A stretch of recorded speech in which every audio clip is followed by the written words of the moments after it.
Hey guys, it's Ian. I wanted to wrap up quickly kind of the last 10 days of testing and just a couple finishing thoughts moving forward from here. Um, First of all, I just wanted to thank you guys on behalf of myself and all of the coaches and stuff. A lot of these concepts that we've been implementing, of course, are a little difficult because they're more sophisticated, they're more involved, and um, uh, change is hard. We've gotten a lot of positive feedback from you guys in terms of how it's great because it helps you feel, kind of understand where you're at and where you need to go. And perhaps a lot of you were kind of feeling a little bit floaty in that regard. And especially people that have been training for some time, I think appreciated the direction. And just with regards to other stuff, the metabolic stuff, and we just got a lot of positive feedback and people saying that this seems a lot better. And maybe everybody doesn't think that or can't see that right away, but I know it is, and I'm so glad that you guys came up and told us that because it is scary, to make some big changes and to do more work and to kind of put a little more responsibility on the clients as well. So, but I think it's tenfold the level of service that we were, giving before, and I'm so excited, and I really appreciate the feedback and so many people embracing it in a positive way. That's really awesome. I got my notes here. The second thing I wanted to talk about was just for the last time, kind of touching on the concept that in these assessments, they're really assessments, and they're not a test, and there was really no glory in them or anything like that. And we wanted to make sure you understood the proper mindset there, and that it was really just to understand where you're at and get a good handle on where you're at, and then give you the proper kind of training to shore up wherever you were and then move you on to the next level. We made a conscious decision, I think, to involve you guys in that process. And the great thing about that was that you get to feel involved, and we explain what's happening in the assessment and what the assessment is valuing and how to conduct the assessment and what we're looking for, and it really brought you guys into the fold. And there's a lot of positive things about that, and then that was definitely a conscious choice on our part.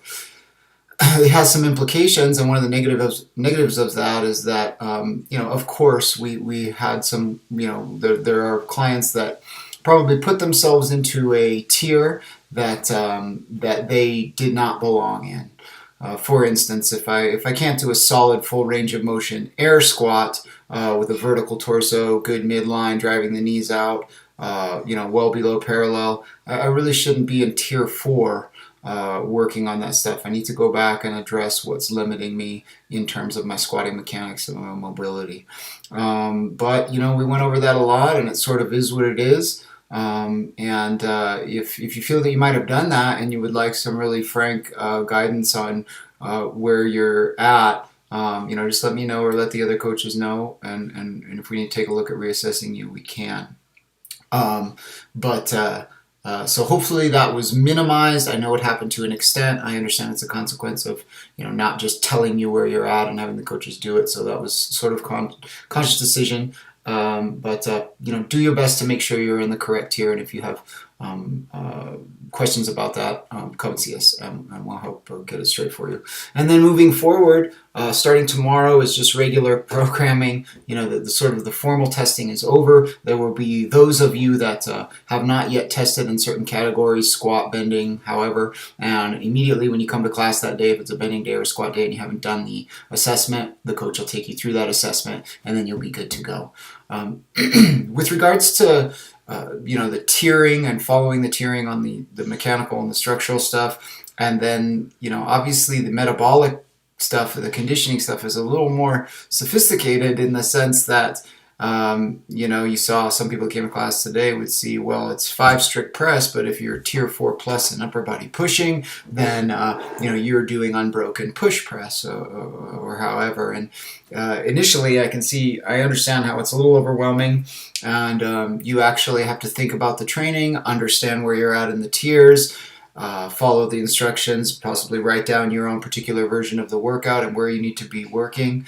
The beauty of it is that if you engage and if you think about it and you write this stuff down, you are going to propel yourself developmentally in terms of what you can accomplish, and also just education wise. You're going to learn how to train. You're going to learn so many things about conditioning and strength and where you're at and how to warm up properly and why we're putting certain movements in there for you but not for someone else who's more or less developed. So it's going to be so much more engaging for you, and you will learn a tremendous amount above and beyond what you otherwise would have if we would have just put something on the board and just say just kind of throwing it up there and have everybody do the same thing with some minor adjustments. On the other hand, I know that there will be some people that they don't want to deal with any of this, and they don't want to write it down, and they just want to come in and get their sweat on and go home.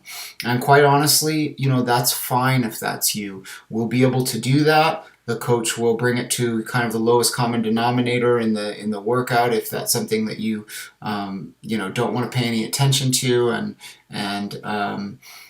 what was I going to say? That's totally fine. I get it, and I respect it. If you're like, look, I don't want to think about this stuff. I don't want to write anything down. I just want to come in and sweat and go home. You can totally do that. We'll allow you to do that. Just as a consequence, you have to understand that there can then be no discussion about where you're at developmentally if you're progressing what you need to do to progress. By not engaging, by not keeping any information, you sort of give up the ability to look at that and assess that with the coaches. If you are interested in that stuff, then you do need to engage and be writing your training down and thinking about things and where you're at and where you need to go. So it's just you kind of got to decide what you want. But we certainly hope that you will, and I'm really excited about it moving forward. Again, bear with us for the next few weeks as we smooth things out. I think the coaches are going to get very good at assessing people very quickly when the new beginners come to class. And I am just really excited about it because I so do not want to be a lot of what I know is happening out there where we're the gym where we just throw one thing up on the board, 20 rounds of 20 deadlifts and 20 GHD sit-ups, and everybody just do that, and if you can't do it, then just do a little less weight, or something like that, and just throwing workouts up, not really knowing what we're training, not really knowing why we're training it. And there's so much more depth and intention and trying to have some intention to what we're doing, and so much more ability to work with you guys on a more individual level where you need to be. I'm just really excited to be able to do that, and I want to be that gym. I want to be that progressive gym that is sort of on the cutting edge and always trying to do things that other people are not in a better and more intelligent way. So I'm glad that a lot of you were excited too. And I think that's it, guys. Just a quick wrap up, and we'll see you this week. Okay, thanks so much. Bye.